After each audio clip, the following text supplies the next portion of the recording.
Back here now, jumping back into the action on the Chip Shot Football Podcast to continue our mini series on on today's episode on the New York Jets, and talking about now another transaction that hasn't been done but could be done over the next couple weeks, next couple days, regarding Haason Reddick and the Jets. Right, it's been a crazy morning, crazy day overall for the Jets with Davante Adams being traded there. We can't overlook the fact that this is a pretty big development in this saga, right? Good or bad, depending on how you view it for the Jets, but still, it's a big development because the Jets have reportedly given Haason Reddick the permission to seek a trade now after really months that he has technically been on the team, but has not been taking part in anything whatsoever for this Jets team, right? You think back to April 1st when the trade finalizes and he comes over from the Philadelphia Eagles, initially knowing that the Eagles were trading him because they weren't going to be able to agree to a new contract with Haason Reddick, so they were looking to trade him. Knowing that as the Jets, knowing that that was going to be a major hurdle to get over, you still traded for him back in April, and he didn't show up to the voluntary stuff, he didn't show up to the mandatory stuff, he missed out on training camp, and now he's missed all 6 games and has been fined millions of dollars, but it doesn't matter to Haason Reddick, obviously, because he wants a new deal. He feels that he has outplayed the current terms of his contract right now, and the Jets and his representatives have obviously not been able to come to any sort of agreement up until now, and this sudden change of heart apparently is directly the opposite of what we were getting from General Manager Joe Douglas back during preseason when Haason Reddick requested another trade away from the New York Jets this time, and Joe Douglas said that they weren't entertaining anything related to that at that point, right? They said that they were going to wait for Haason to see how long this goes out, and they weren't even thinking about a trade at that point in time. So something obviously changed from preseason, obviously, to now, and what else sort of developed over the last few days with Haason Reddick was that his agency dropped him, basically. The CAA dropped Haason Reddick from their agency, so he had to go out and look for some new agents, and he went out and hired Drew Rosenhaus and Ryan Matha this past Monday, and according to reports, Drew Rosenhaus was at MetLife last night to speak to the New York Jets about this issue, about resolving this as quickly as possible. And obviously, now that it has been, announced that the Jets are giving him permission to seek a trade, that meeting probably didn't go so well for any sort of compromise between the Jets and Haason. So now we get to this point, right? And Haason Reddick looks like his holdout is going to be finalizing over the next couple of days when and if he gets traded to a new team. And obviously now the meeting didn't go as planned, so this morning the Athletic's Diana Rossini reported that Haason Reddick has a short window, according to her, to find a trade partner probably before the trade deadline on November 5th, to find another team that will hopefully now give him that contract that he's looking for, and also agree to the terms that the Jets would want in return for a player that has given them a lot of trouble, and that I forget what they traded for him, but to look for some equitable compensation for him for all the trouble I'm sure that he's caused them, and also to just offload a player like the capability of Haason Reddick. So that's always going to be important, and I'm really interested to see what other teams are trying to acquire Haason Reddick now. And on that point, Diana Rossini also said that Drew Rosenhaus, obviously his new agent, has been reaching out to teams over the last 12 hours to try and gauge some interest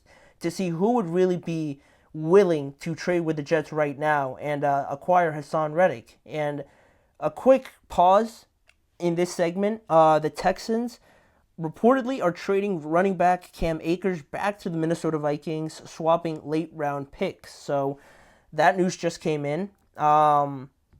The trades have been going crazy today. That's just another one for Cam Akers going back to the Minnesota Vikings. But anyway, back to this news on Haason Reddick. What teams now would be ideal candidates to try and acquire Haason Reddick, right? Because in his heyday, and it makes it sound like I'm talking about like 5 or 7 years ago, it was like 2022, 2021, where Haason was brought over to the Eagles and he was a real force to that team that made it to the Super Bowl. And, things didn't go according to plan in 2023, obviously, for no one on that Eagles team, but still, you'd like to think that Haason has a lot to offer now. Obviously, he's just looking for more compensation for his services. And now that the trade deadline is on November 5th, some teams that came to my mind, and let me know what you guys think of it on some of these options, or maybe you guys can give me one that I haven't thought of. But right away, with the developments of this past Sunday in that Cowboys-Lions game, Aiden Hutchinson goes down. So what's stopping the Lions from calling the Jets up, asking, what's it going to take for Haason Reddick to come in and be a direct replacement for a guy like Aiden Hutchinson? And maybe on a long-term deal. That partnership looks very appetizing for years to come, at least. So that's at the top of my at the top of my list in terms of teams that I would like to see him go to. Also, reuniting with his former team in the Arizona Cardinals. They need all the help they can get on defense for sure. Another team, the Chicago Bears, interests me with them being 4-2. Their defense playing very well, regardless of only really having Montez Sweat on the pass rushing side of things to really get after the quarterback. They were in on I'm forgetting the name. I know they were in on Matthew Judon. It was reported they were in on trying to get Matthew Judon over to Chicago, but obviously he went to the Falcons. So this is another opportunity now for Chicago to try and get a top pass rusher to add to that defensive front. And along those lines, the Indianapolis Colts, they're dealing with a lot of injuries themselves. They're Ebukam, one of their top pass rushers, he's out the entire year. DeForest Buckner has been out. He has been on IR. So that's another team that desperately needs some pass rushing help on top of their rookie, Laiatu Latu, is an ideal spot, I would think. The Falcons, it can't hurt to add to Matthew Judon and Grady Jarrett, to have Haason Reddick on the other side. Why not have all three of them there? And the Buccaneers also, with Yaya Diaby really being their true reliable pass rusher, why not go out and get a Haason Reddick and really solidify that defense that is getting healthier with Antoine Winfield back now.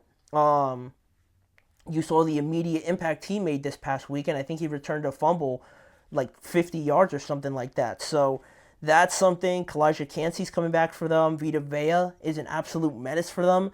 Adding Haason Reddick is not too shabby of an idea, in my opinion. So I think any of those teams, Haason would be very, very good on. Obviously, bearing that he is still the same player, why wouldn't he be? But those are the teams that I really thought of right off of the top of my head, and it's going back to the Jets, right? And what does this say about the Jets? I guess it's good that they finally came to realization that this just wasn't going to work. It goes back to the deception or the misleading, if you will, all offseason that Haason was going to show up to training camp, or he was going to show up to this part, but he was elsewhere on vacation or training by himself. And then we got to preseason and the start of the season as well. Is he really going to hold out?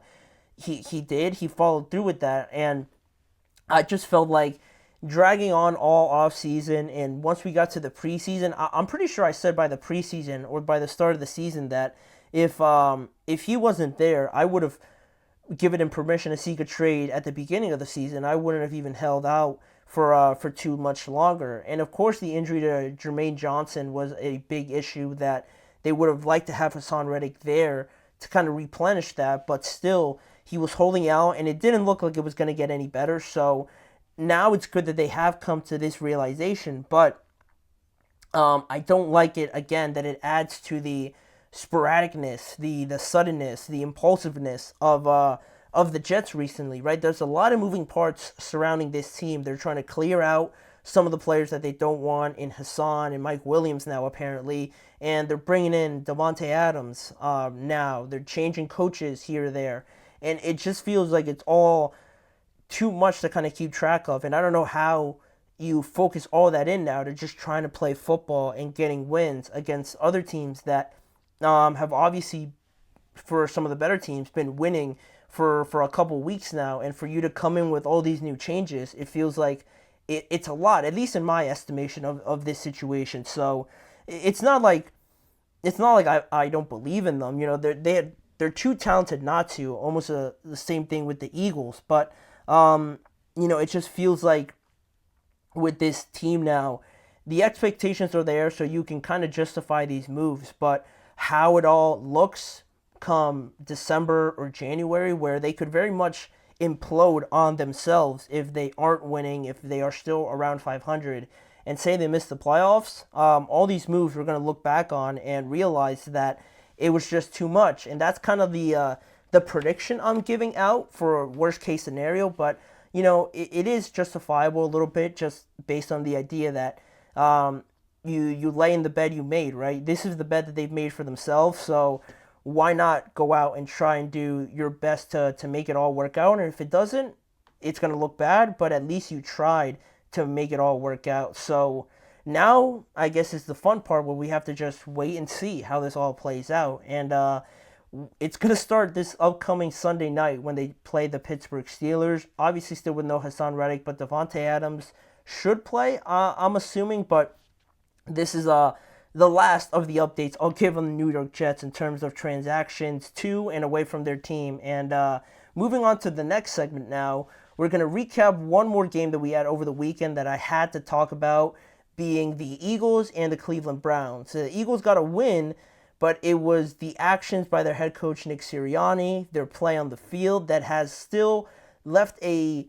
bad, awkward taste in our mouths after that win. So we're going to talk about that, talk about what we saw from the Eagles, good and bad, and also just touch on the Cleveland Browns to talk about some things that we haven't already said, I guess, about the Browns. So that is coming up right after this short break. You're listening to the GSMC Chip Shot Football Podcast.